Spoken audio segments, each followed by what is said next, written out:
Now, the fourth thing that I took notice in terms of the restaurant operations and how they're going to be doing things is new app modifications and new technology.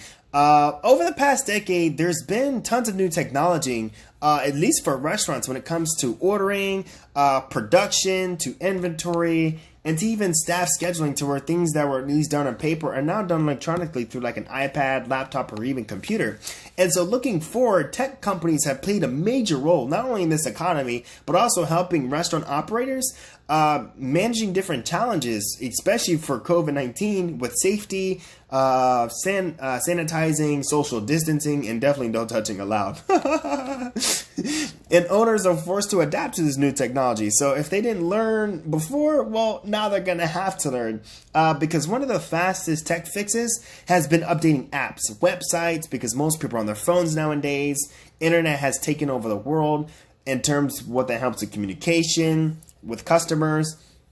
Some cases we've seen some new app functionality with ordering, pickup, and even on our cell phones for using the menus. For example, one of my favorite restaurants I go to, or where I know some bartenders and waitresses, they have a QR codes. There's some around the restaurants to where some are not carrying the menus as much.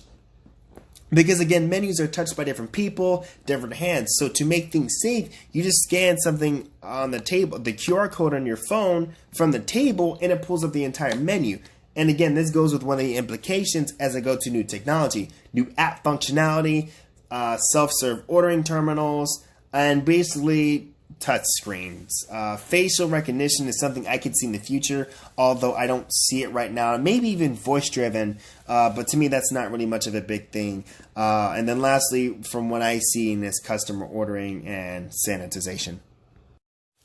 The fifth thing for what I'm foreseeing in terms of the new normal of restaurants is, and I hopefully, but this is going to come through mainly a culture change, is embracing employees, especially differently. Before then, companies would see employees as liabilities and burden, and I mean mainly so because they use this argument of, well, we're going to transfer everything into robots and technology because they don't need vacations.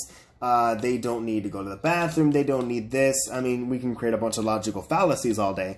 But mainly in the short term, we've seen different initiatives, even though the government has not done a very good job with the pandemic, to help those who are laid off in terms of extended health benefits, free meals, assistance. You can even find in your local area if they have some food banks going on near grocery stores, or even doing some quick serve. And some of those who have still been working,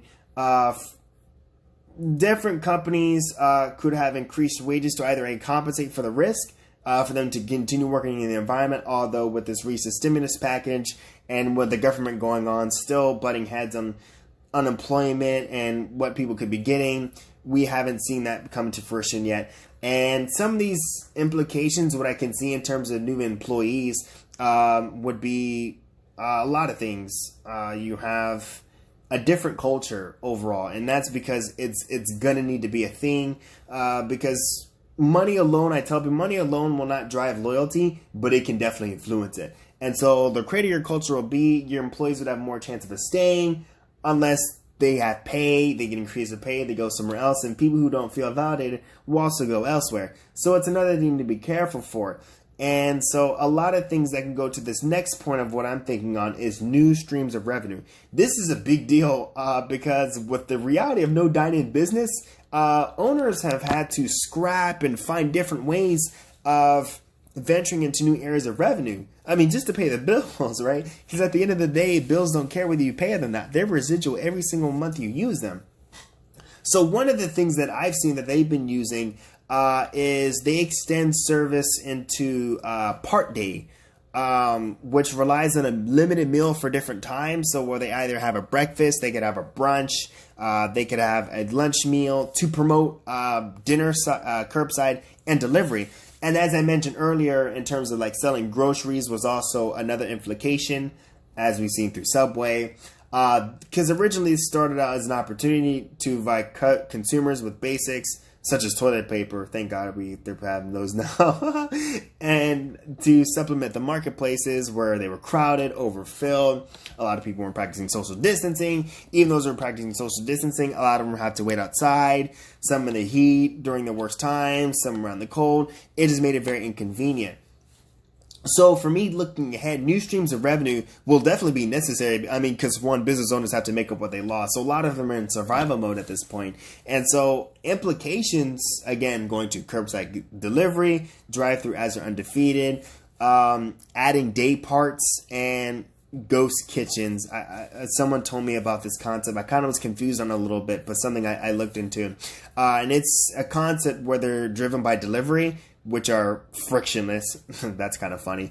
Cashless, aka just using debit cards, and lower investment that could require also cheaper real estate. But again, that's more for like the investment side, not really for customers. That's something we really don't have to worry about.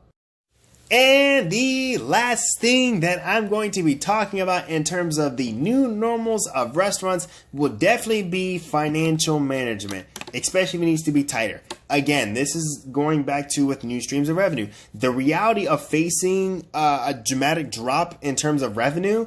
A lot of people early in the stages of COVID-19, there was no clear sight in mind because this is something we've never really been through, and that has resulted in a significant hardship in the industry. And so many operators and owners have had to cut, reduce, probably had to rework cost, especially with the employees, and try to find every single revenue that they could pull. And during times of crisis, you are really either forced to dig deeper into financial decisions because owning a business isn't easy, and then also maintaining it is even tougher. And often this comes from what I've learned. Through crisis becomes trial and error, and through trial and error comes learning. And for many independent business owners in small chain restaurants, cash flow is definitely king because, I mean, it pays the bills. And although many were using last month's bill to pay this month's revenue, it's not a very good ideal model. Unfortunately, that's been the reality for many. That's just because that's what they had to do. And what this has done is not left them a lot of room to maneuver during the crisis.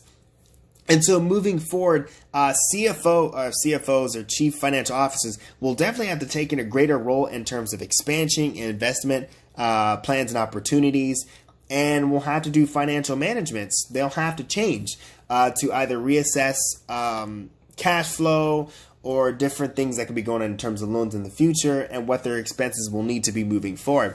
And some of these implications, as I think of real estate, renting on empty locations, they can be negotiated through different business and financial models that could become more favorable to the owner.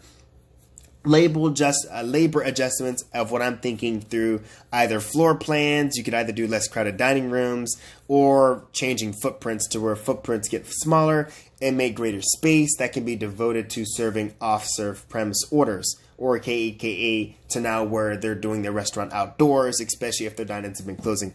This was due to the second wave hit into where, at least in California, they made new government regulations to where you can no longer dine inside. You're going to take your dining room outside. Because space costs money, rent costs money, and innovations are not free. So these are the 7 things that I've gone over in terms of what would be the new normal restaurants. It's been a crazy ride so far. I still like eating out. I don't go out a lot, but even when I do, I usually go on the weekends. So if you see me in San Diego go on the weekends, just let me know, and so we can go and have some fun. Remember, guys, stay safe, practice your social distancing, and again, don't be getting too close, and definitely do not be touching anything that is not your body, okay? Stay safe. Kendiel speaks out. I'll see you on the next video.